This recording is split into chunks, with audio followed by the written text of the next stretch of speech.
Well, hello everybody. Welcome to another exciting lecture by your favorite speaker, Dr. Ronald J. Brown. Our topic for today is another lecture in the series of the lost cities of the world. Whether we're talking about Atlantis, or whether we're talking about the rediscovery of Machu Picchu and Angkor Wat, I just got back from a trip to South Africa where I explored the lost city of Great Zimbabwe. Great cities, lost cities, inspire people. They not only look for adventure, but they invent stories. The Von Däniken books written about aliens coming to Earth and teaching the ancient Egyptians the technology to build giant pyramids, or to cut the stones with laser so that the ancient people of the Inca mountains could build their monumental stone buildings. Other people go to the lost cities thinking that they have some great mystical knowledge. The teachers of the ancient past had a mystery that if we could only learn it, then we could make a perfect human society. And of course, as we're going to see today, many people have gone searching for lost cities of gold, lost cities of knowledge, lost cities of technology, only to lose their lives in the pursuit. Fortunes have been lost looking for the lost city of Atlantis, somewhere deep in the depths of the frigid Atlantic Ocean. Well, today we are going to explore another fascinating lost city, which still remains lost, unlike Machu Picchu and Angkor Wat and Great Zimbabwe, who were so-called rediscovered. Well, the lost city of Z in the deep Brazilian jungle still remains to be discovered. Well, I'm a great searcher after lost cities. If you look at the picture on the right, you'll see there I'm in the ancient abandoned city of Luxor that was covered with sand, lost to history, until some intrepid archaeologist said, my God, there's a city here, dug away tons and tons and tons of sand to reveal the mystery of the ancient lost city of Luxor. Well, here's our outline for today. Major Percy Fawcett, a man who was obsessed with the lost city of Z. His famous expedition of 1924, deep into the Amazon jungle, and whatever happened to Major Percy Fawcett. And all of the people, including his own son, who went deep into the jungle, risking even more fortunes and more lives to discover not just what happened to the Major, but did he in fact discover the lost city? And so for him, it was no longer lost, but he became the lost person. So let's begin with our fascinating story for today. Well, first and foremost, lost cities, whether it's El Dorado, whether it's Atlantis, is one of those human endeavors that leads people to death, lost fortune, suicide, craziness, because they become obsessed. As we're going to see with Fawcett, he was obsessed by the myth, the legend of the lost city deep in the Amazon jungle, just as many other people were obsessed with finding El Dorado, the city of gold. There are still other lost cities that remain to be discovered. Who knows how many more there will be? And I'm just waiting when the humans start exploring other planets. Will they come across lost cities on some planet and be obsessed with what was their knowledge? Why did they disappear? Who were these people? So, obsession is part of the human condition. We become obsessed with celebrities. We become obsessed with money. Think of Bernie Madoff. Too much money was never enough. Think of political power. Think of people like Adolf Hitler. How much power can you possibly accumulate? An obsession can never be satisfied. You just want more and more and more. Well, obsession is part of the human condition. Movies about obsession follow up on that list. Secret obsession, obsession with sex, with women, with money, with power, with knowledge. These are the obsessions which dominate so many people. Well, I have been obsessed with lost cities. See the picture of me at the top corner on the left and the bottom corner on the right, exploring the lost cities of what is today Paraguay, Argentina, and Brazil, totally abandoned cities. At the bottom on the left, there's me exploring the deep silver mines that once made Potosí in Bolivia the richest city in the world, now all but abandoned. In the middle, that's me in ancient Greece exploring the lost temples of Delphi. And on the right, that's me exploring the ancient lost cities of Ethiopia. So I am constantly exploring lost cities. And as I just mentioned, I just got back from Great Zimbabwe in the jungles of Zimbabwe. So I am part of this obsession. I still haven't set off on my expedition into the Brazilian jungle to find the lost city of Z, but many other people are still searching for it. And I haven't started deep sea diving to find Atlantis, but I'll save that for maybe the next exploration season. Major Percy Fawcett, as you can see, he was an English-British military man. That's why he's a major. Born 1867, died 1925. Or did he die in 1925? Maybe he discovered the fabled lost city of Z and is maybe still living there. Who knows?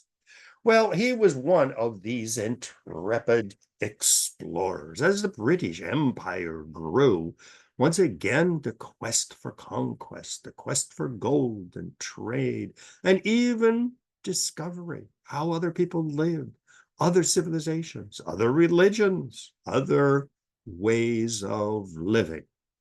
That's what brought Christopher Columbus and the other explorers to the Americas, exploring a new route to Asia. And of course, they discovered the lost cities of Teotihuacan, the lost cities of the Yucatan, the lost cities of Machu Picchu.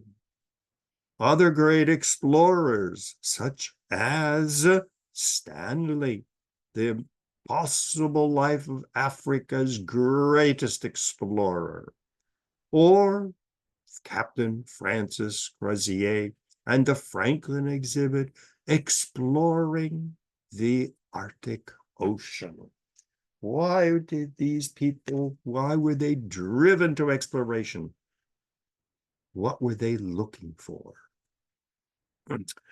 Well, our person in question, Major Percy Fawcett, attended the Royal Military Academy in Woolwich, England, was and a great member of the British exploration of the world.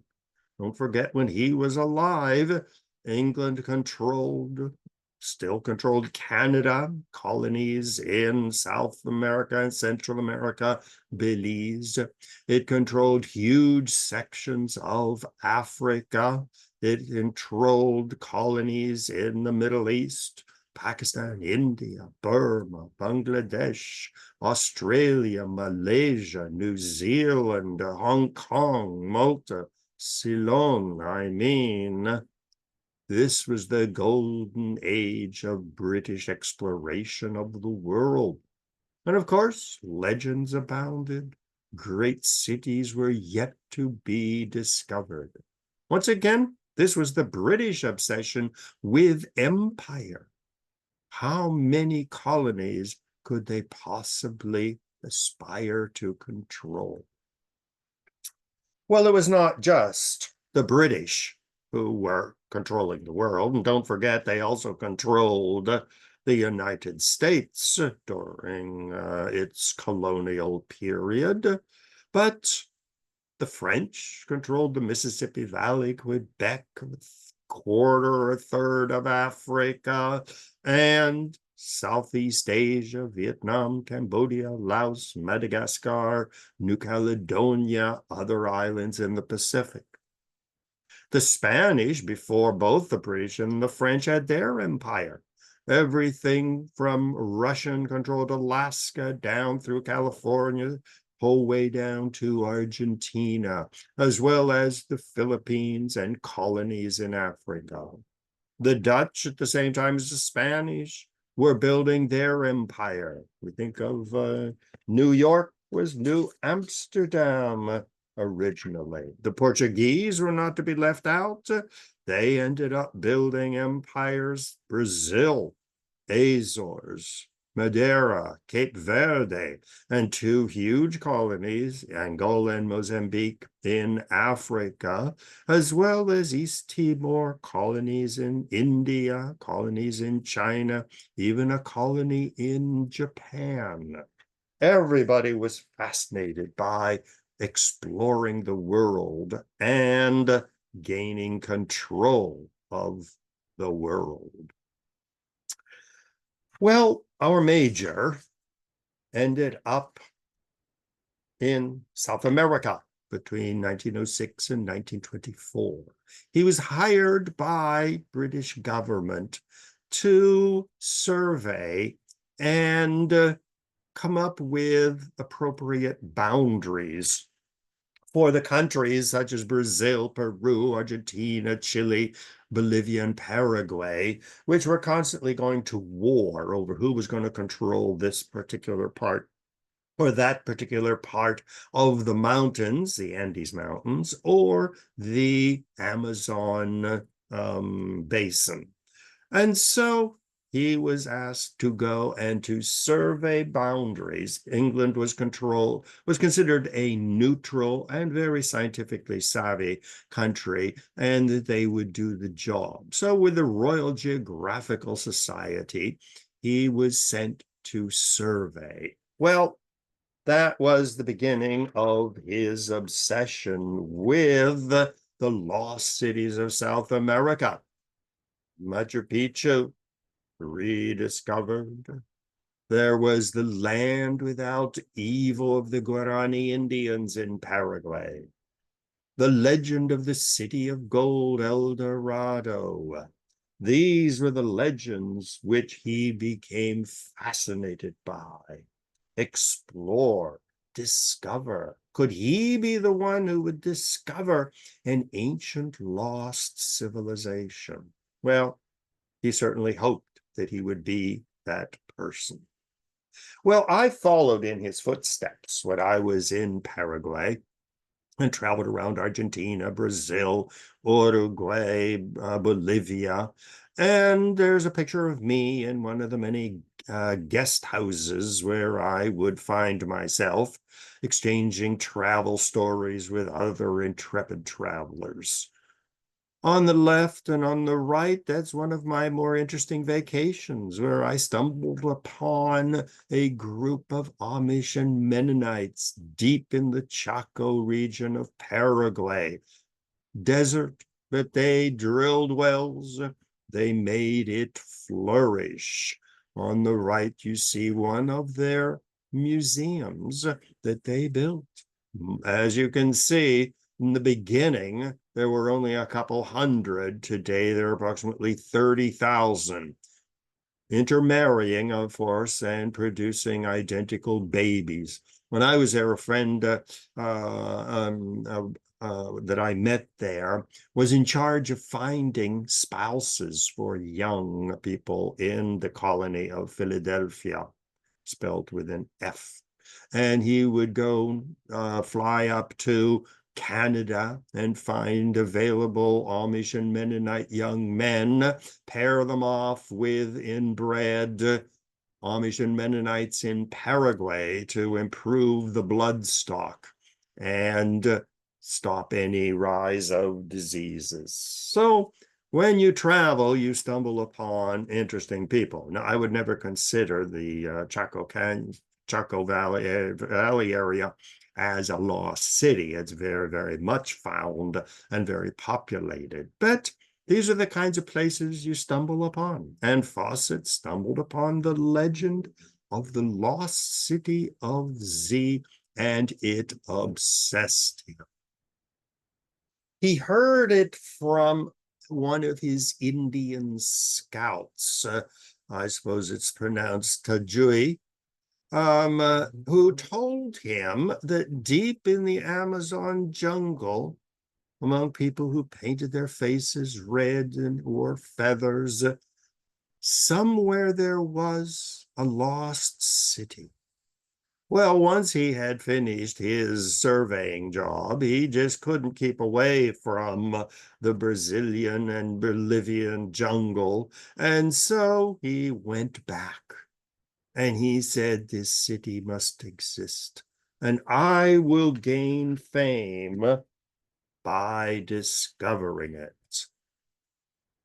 Well, unfortunately, World War I broke out, 1914 to 1918, and he was a soldier, and that's why he gained his fame as a military man. He got the Distinguished Service Order Medal, which you see on the right, and was involved in the Battle of Somme in 1916. Well, he managed to survive the war.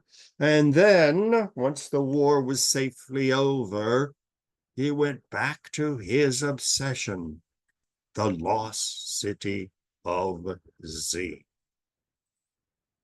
Well, organizing an expedition was not just getting a backpack and a bottle of water and traipsing into the jungle. You needed guides, you needed horses, you needed food reserves, you needed technological radios, photographic information. So when he did discover it, he could document it. Well, a lot of people thought he was crazy. Good Lord, going off into the middle of the jungle at this great expense was not really considered something a person should do, and especially not at his age. I mean, he'd fought the war, he had a career behind him, and then he was setting off in 1924. Well, he searched for funding. It was John D. Rockefeller who decided that he would back this expedition. There you see J.D. Rockefeller, the richest and most ruthless business titan in history. People wondered why in God's name would such a ruthless businessman as J.D. Rockefeller put all this money into a expedition which seemed crazy. Well, Rockefeller, in his older years, sort of regretted that he had been such a ruthless and brutal businessman and started giving away huge sums of money. He supported the national parks in the United States, was a major supporter of the new organization of the United Nations, established the Rockefeller Foundation, and his son, John D. Rockefeller Jr., ended up convincing his father that this was a worthy cause, the search for the lost city of Z. Well, John D. Rockefeller felt very guilty for what his father had done and been so ruthless. And so he became a great philanthropist. He built Riverside Church in New York, Baptist Church, Rockefeller Center, Rockefeller University, a great philanthropist who was giving away his father's money. Well, the Rockefeller Foundation sponsored him. Well, eventually, the Royal Geographical Society of England said, wait a minute, if Fawcett does find the city of Z, it will be claimed by the Americans, and it will be a great victory for American exploration. So they ended up chipping in a good sum of money. And so his plan to discover the city of Z was taking shape. Now, another very important aspect of this is what we call yellow journalism. Newspapers were viciously competing for sensational stories. Newspaper Row, as we see it back in the early 1900s, just beside City Hall in New York City, was a war zone. Every newspaper wanted some new sensationalistic story to attract followers. I mean, you have pictures in old movies of these kids going around with a stack of newspapers screaming out some absolutely crazy story. Sometimes it was true. Very often it was a free elaboration of some crazy event, but it sold newspapers. And so Rockefeller and the Royal Geographical Society ended up being boosted by the newspapers, who found this story fascinating. It was not just a myth or a legend or some crazy story, but if the Rockefeller Foundation, the Royal Geographical Society, was behind it, maybe there was a good story here. And so the exploration of Fawcett into the jungle joined the other themes that the newspapers, not just in New York, but around the world, elaborated upon. Bloodthirsty Spanish led to the Spanish-American War. Typhoid Mary in New York, spreading typhus around, killing people. Priests admit girls murdered. Dentist and woman held in Schmidt case. I mean, the stories couldn't get more crazy.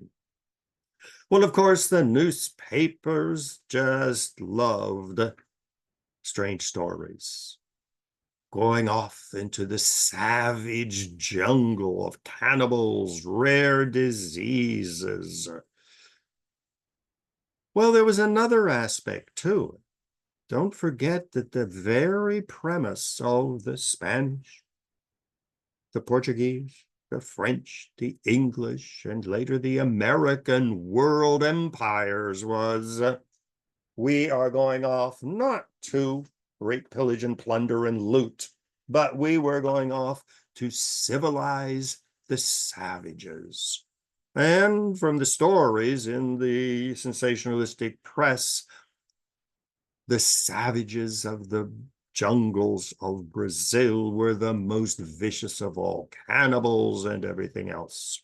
Well, Fawcett and other explorers, when they discovered these ancient lost cities, they said, well, these people were not savages all the time. They had built pyramids of Egypt. They had built Machu Picchu, Angkor Wat. They had built the temples and the cities of the Yucatan, of Great Zimbabwe and Africa. And so there was a bit of an ideological debate going on. Were these people simple savages who should be Christianized, forced to wear clothes and speak English or French? Or did they have a very rich culture? And maybe the people of London, Paris, New York could learn something from these people. So Fawcett was convinced that there was more going on than just discovering ancient ruins. Well, the newspapers dubbed the Amazon jungle the Green Hell. Percy, along with Jack and his friend, Raleigh Rimmel, and his team set off into the jungle. Picture at the bottom, you see Fawcett, Percy, the second from the right. His oldest son, Jack, was the second from left. And this was on the ship going from England to Brazil. On the right, you see a picture of them already into the jungle with their horses and with their guides, pack animals, radio people, photographers, to discover the lost city. Well, the National Geographic of the United States, the Geographic Journal, books such as History of Geography, Institute of British Geographers, Royal Statistical Society, Royal Geographical Society were closely following what was going on. This was a major event, a major adventure. The expedition was well financed. They had things as compasses, sextant to find out where they were by way of the stars, chronometers, tons of canned food, powdered milk, guns, flares, and of course, anti-venom supplies. Who knows what kind of snakes or insects or wild animals might infect you. And the rudimentary maps of the time, since this area had not been largely explored. The Spanish and the Portuguese went off into the jungle to capture the people and turn them into slaves. And on the plantations along the coast, but these people didn't keep maps. They heard that there was a roving band of people in some area. They would go off and capture their slaves and take them back to the coast. Well, every bit of the trip was followed by the press. February 1925, they were in Rio de Janeiro on the coast. Traveling by train, the three explorers leave Rio on the 11th. They first visit Sao Paulo for anti-venom supplies before heading west into the vast country's interior toward the Paraguay River. That's where I was. And arriving at Corumba a week later. And there you see Corumba on the map. So they were already on the border of Bolivia, Paraguay, and about to enter the Brazilian jungle. Well, they had to wait till the end of the wet season when horrendous floods could have destroyed the whole expedition. April 20, they started going across the now dry areas. Fawcett was always running off, looking for rock art, looking for indications of a civilization. And they start deep into the jungle. April 25th, they were at Siaba in the jungle. Wet season was over and they began to continue. May, they were at Bakari Post, which is through the jungle. Now, there were no highways. They were very often following the hints of a trail used by the Indians or slave traders or explorers, but tracks would be very quickly overrun with vegetation. You cut a tree down, you cut a whole path through it, but then the rainy season would come and everything would grow back with a vengeance. He was collecting information. The Bhaharia Indians were somewhat known to outsiders, but by the time they got to Bakaria Post, which was simply a military post, and it was the furthest the military or any explorer had ever gotten. And this was the last point of civilization. Imagine the stories the press was writing about this, because he kept in touch with the military post, who then had radios and telegraph and could communicate with journalists. But of course, after the Bakari post, going into the interior, communication got more and more difficult. Here's a picture of Fawcett surveying through the jungle to map where he was going, following paths. See the Bukhari Post, Siaba, and then Dead Horse Camp B and Dead Horse Camp A, which means that their horses were dying off from, I don't know if they had the tsetse fly as they did in Africa, which would kill a lot of animals, but snake bites, scorpion bites, insect bites were gradually killing off their animals, and they had to carry the stuff themselves. Plus, there were always Indians who were suspicious. Who are these white people trespassing into our area? Of course, by 1925, photography was well developed, and so they were able to take pictures and preserve them, periodically sending one of the Indians back to the military post with a roll of film and documents to keep the journalists interested in this expedition. There we see Fawcett getting his dinner. Picture in the middle again. They had to have rifles to protect themselves. Going down the river, now this is from the later film that was made on the expedition, showing them in Indian canoes going down rivers, never knowing if there was going to be a falls or if they were going to be attacked by Indians lurking in the jungle. By the end of May, they had reached Dead Horse Camp. Fawcett had gotten to that point, and at one point he had to turn back, but he left a pile of dead horse bones to mark where he was at. And so very often he would go to a certain point and think it might be interesting, but then turn back and retrace his steps and go to another one. Now, at the bottom text, you see, however, in a report to the North American Newspapers Alliance, he gave the coordinates. So he knew exactly where he was at. He was in touch with the press, reporting every bit that they could gather, and of course, really elaborating on it. At the end of May, he sent a letter to his wife,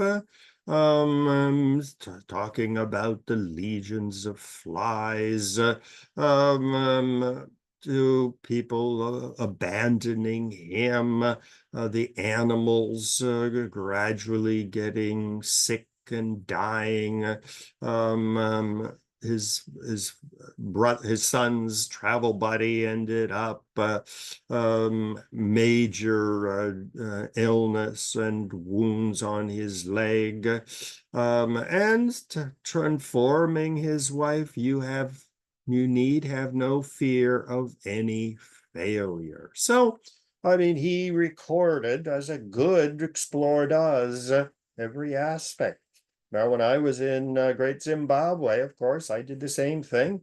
Every day I would write a page in my journal with tickets, with photographs, with interesting things I would see along the way that other people wouldn't even notice, or that I would see and not remember. Well, some of the stories were elaborate. The newspapers would hear some story and attribute it to Fawcett, that he had encountered an anaconda which was 60 feet long, and dogs which had 2 heads. I mean, don't forget, in the great age of exploration, people believed in dragons and in great sea serpents that would gobble up ships and cannibals and all kinds of strange stories. So the stories, of course, were very important. They showed that exploration was still alive and well, and he just might discover the lost city of Z. And of course, the more sensational the story, the more newspapers they would sell. Well, we don't know what happened to Fawcett. He was exploring. Suddenly, his son was sent back. Most of the people abandoned him, and he disappeared. Now, whether he died, whether he just disappeared, or as many people argued, he had discovered the lost city of Z. And it had such a great civilization. It was so beautiful. It had such a great, peaceful lifestyle that he just decided to stay. Other people say he was captured by Indians and turned into a slave or joined the Indians.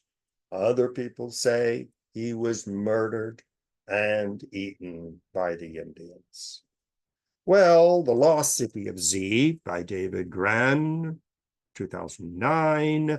The Lost City of Z film, 2016.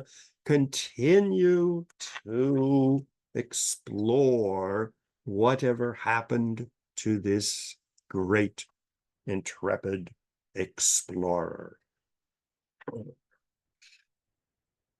Some people argued that the lost city of Z was not a city of stone and gold, but it was a state of being, that when you got there, you were given a potion and you entered a trance and you left your body. And so it was a city of ghosts, of pure spirits who inhabited the jungle.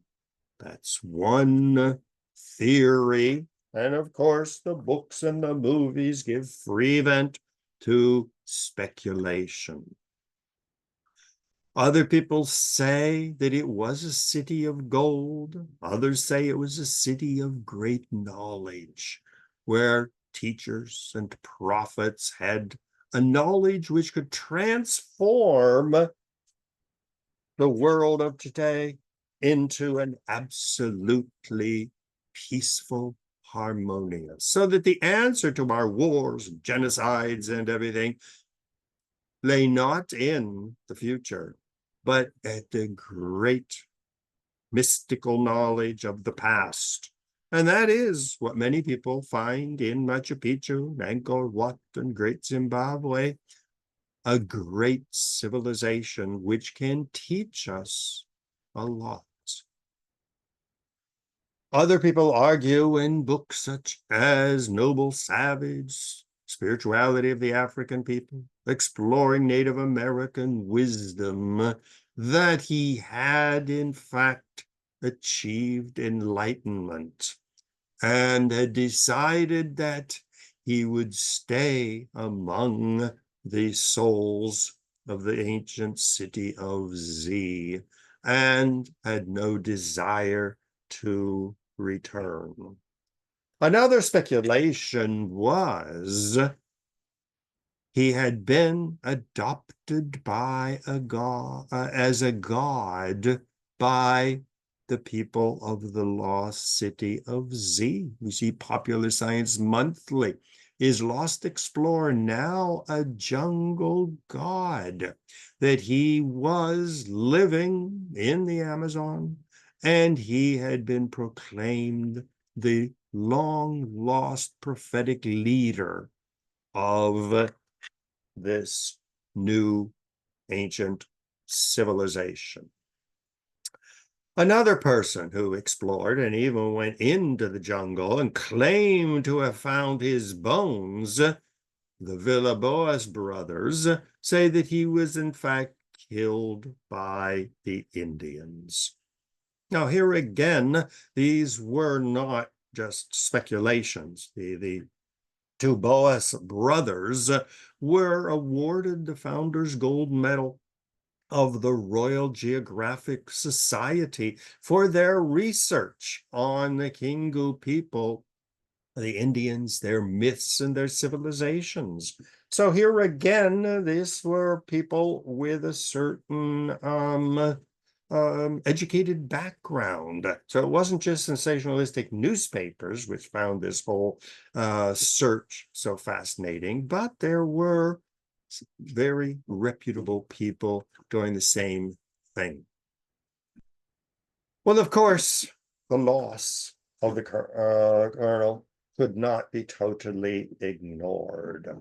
And you had a host of what became known as the Fawcett Hunters. Some of these expeditions were supported by the Royal Geographical Society. We have George Miller Dorado, who went off searching for him during his honeymoon in the jungle.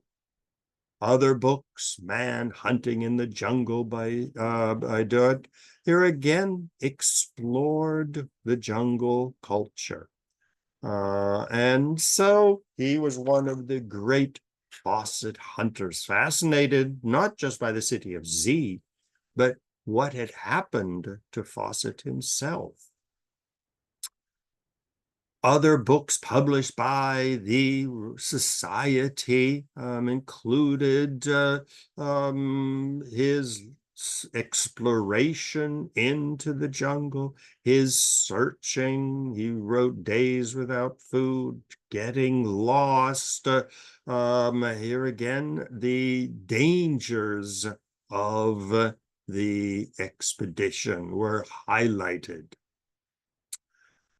Fawcett Exploration, another book. World sought him in vain for 12 years. Again, people going into the jungle, searching for him, whatever happened. And of course, the story just grew and grew in elaboration, everybody coming up with some story. Albert de Winton, a Hollywood actor, went into the jungle seeking to rescue Fawcett, and his life was chronicled in King of the Wild.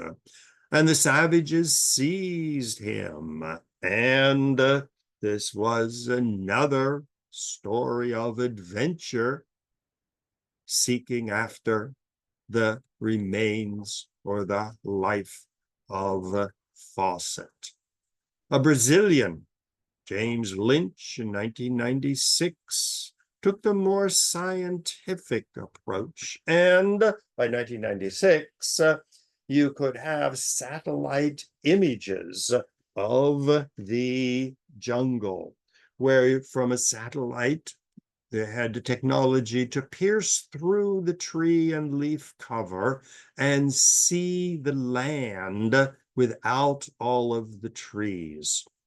Well, his big and very expensive and elaborate expedition of 1996 was no longer with horses and rather primitive instruments, but he had turbocharged jeeps. He had a satellite link up. His 17 men in his group were regularly supplied with airdrops. They didn't have Indian canoes, they had aluminum boats, global positioning systems. They didn't have to read the stars anymore. He was captured along with his men and held for ransom, but they managed to escape, leaving behind $30,000 worth of equipment. So another person fascinated by the fate of Colonel Fawcett, another book by Geraldine Cummins. You see another book, Memoir in French, de Colonel Fawcett. 2005, a journalist named David Gann, and going in, working with the Indians, exploring their oral accounts, and going deep into the jungle, looking for the lost city. He was also a great writer, a journalist and a writer. In his famous book, The Wager, A Tale of Shipwreck, Mutiny, and Murder. So it was no longer just the lost city of Z, but people who were fascinated by Fawcett's obsession, the human element. What would drive him to go into the jungle and disappear? David Gran wrote his book, The Lost City of Z, a quest to uncover the secret of the Amazon. He was a very famous journalist. As you can see, he wrote articles in the New Yorker, articles of exploration and of human obsession with mysteries. Peter Fleming, who was a brother of Jan Fleming of the James Bond fame, replied to an advertisement in the London Times, which requested people who were interested in joining an expedition, exploring and sporting expedition under experienced guidance, leaving England, June, to explore rivers in central Brazil. If possible, ascertain the fate of Colonel Percy Fawcett. And of course, attracting young men, abundant game, big and small, exceptional fishing, room to more guns, highest references expected and given. And he went on this, another Brazilian adventure, which, like all the adventures to that point, never discovered the fate of Colonel Percy and never discovered the lost city of Z. It is said that 100 explorers lost their lives searching for Fawcett.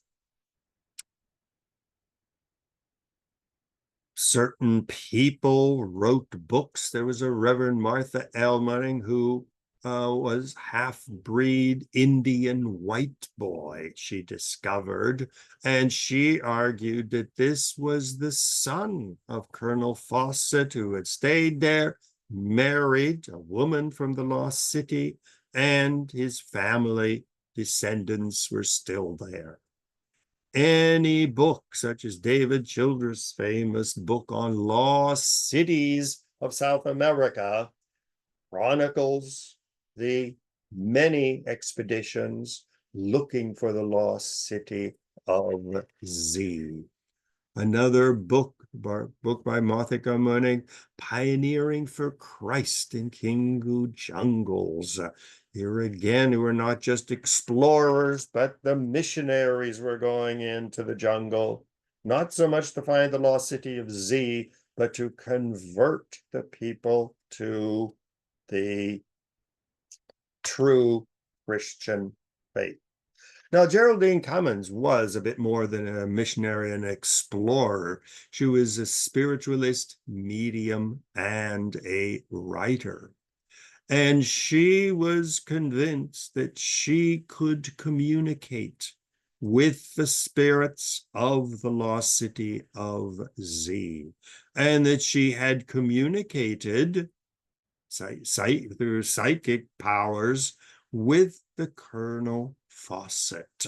So she added still another fantastic chapter to the city of Z and to the many people who tried to discover it.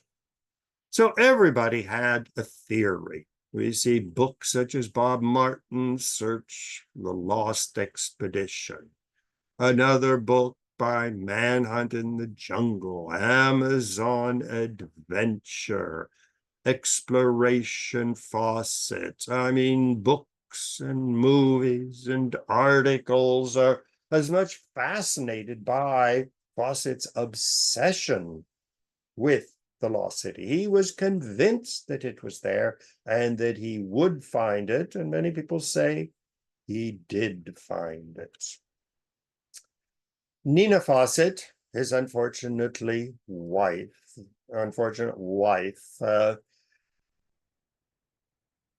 was convinced that he had found the lost city. Before he left, he said that if I find the lost city, I will give my compass to one of my followers who will take it and give it back to John Kelty, who had sponsored one of his expeditions. And lo and behold, one day, a person walked in and said, I was told to give this compass to John Kelty, one of the sponsors of his expedition. And Nina remained convinced until the end of her days that her husband was alive and had found the city of Z. And so this was, for her, proof that her husband had found the lost city. So books continue in all kinds of languages. Myths emerge about the lost city of Z. Other expeditions have gone looking for it, and probably as I speak, there are people going into the jungle looking for it.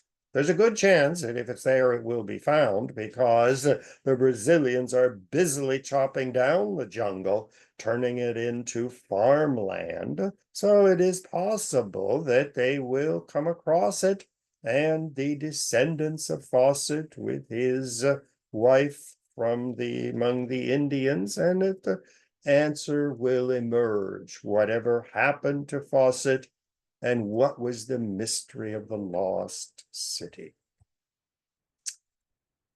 Well, on the left, we see the Atlas of Lost Cities. This is Angkor Wat in Cambodia being overgrown with trees. Well, I visited Angkor Wat, and they're constantly chopping down the trees and revealing the lost city. But like Palenque in the Yucatan, when you build a city in a jungle, if you don't keep cutting the grass and chopping down the trees and rooting the weeds out from between the stones, the city will rapidly be overwhelmed with vegetation, go back to the jungle, and only be discovered by some intrepid explorer. Well, as you can see, both Angkor Wat in Cambodia and Palenque in Mexico are now open for tourism. But the mystery of these lost cities, what kind of civilization did they have? What were they doing? Was it a golden age of peace and prosperity, or was it simply a civilization which got lost? Was it global warming, which is the new theory of why these cities were lost and abandoned?